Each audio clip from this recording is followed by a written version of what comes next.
How to assemble the dispenser machine. Use these for screws to assemble the display, and expect to pay attention to the power and signal wires.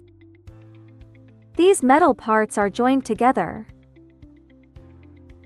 There is a nut here that is responsible for assembling and attaching it to the top of the machine.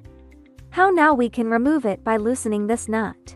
We just have to assemble this part and lock the nuts, and this bracket is assembled. When the machine is packaged, the keyboard and mouse may be placed inside the machine, so please check these parts carefully. The parts may be kept in these places. Then there are also the individual moving axes of the machine that need to be checked, as movement problems can occur during transportation. Press to open the back cover of the machine. There are 2 fixed shelves here. You must remember to remove them first when you receive the machine. This is to prevent any movement problems during transportation. These 4 holes are used to hold it in place to prevent movement, so they need to be removed as well. These 2 places are for fixing the X-axis and Y-axis movement.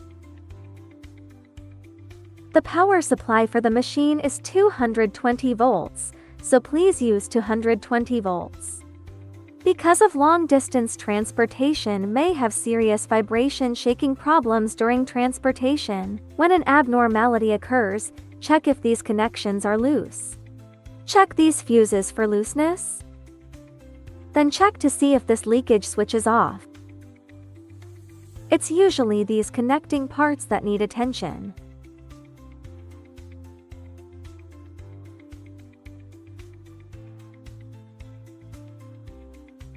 Something else is to check these connections for loose wires. We can check these. If anything happens that you don't understand, feel free to contact us. Inside the yellow box are parts of the machine and some sealing ringware parts. The dispensing valve needs to use these.